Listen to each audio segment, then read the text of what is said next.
After a visit to the Sussexes' home last month, Eugenie seemed to have realized many of the secrets behind this seemingly happy family.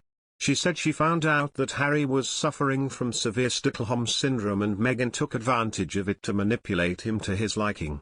Now I'm a hostage to be held by Meghan.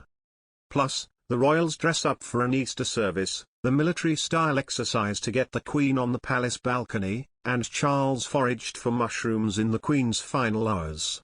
Senior palace aides once joked that Prince Harry was a hostage of Meghan Markle, and discussions were held at the highest level of stripping Harry of his Duke of Sussex title, according to royal chronicler Robert Jobson.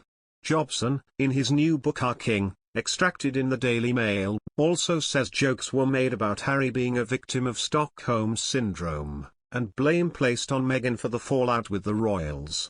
This was before most of these officials changed their minds, now reportedly believing Harry was the driving force in everything that happened, who turned his back on everything he has known. Some want him demoted to Mr. Mountbatten Windsor of Montecito, which still sounds pretty darn fancy and not much of a punishment, knowing how much Americans dig posh Brits, and posh Brits with double-barreled names most of all. A senior aide told Jobson of Harry's rift with the family. Some blame Meghan Markle for the fallout, ignoring the fact that Harry seems to be the driving force in everything that happened.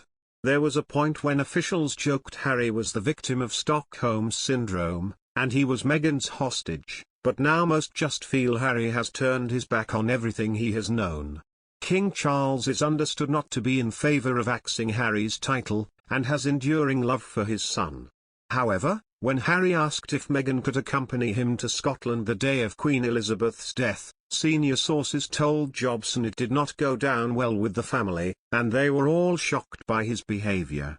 Charles, said Jobson, is saddened by the widening gulf between him and Harry, and wishes he could see more of his grandkids, Archie and Lilibet. Other Jobson-sourced revelations, as reported by the Daily Beast on Saturday, include Harry being infuriated when Charles told him he could not afford to fund Meghan, Kate Middleton's upset at having to do the Windsor walkabout after the Queen's death with Harry and Meghan, the Queen thinking Harry and Meghan quite mad, and Meghan telling the Queen, "I've got Harry," after the Queen advised her to pal up with Sophie, Prince Edward's wife. Prince Andrew was a surprise appearance today at the royal family's first Easter Sunday church outing of King Charles' reign.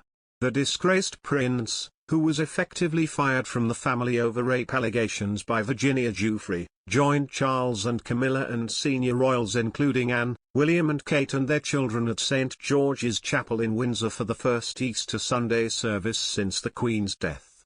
The inclusion of Andrew in Sunday's photo call is a significant sign that he will be included in the main family group at the coronation in less than 4 weeks' time. Meghan Markle is ruthless as she has a history of getting rid of people like her first husband and numerous staff members, says royal commentator Angela Levin. She did this with her first husband. She sent back her engagement ring and wedding ring in an envelope, she told Sky News host Paul Murray. That was the first he knew the marriage was over. She's very sort of ruthless with staff, she gets very angry with them and then they leave, not necessarily her giving them the leave, or if it was her, we don't quite know which way it is.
In less than 4 weeks' time.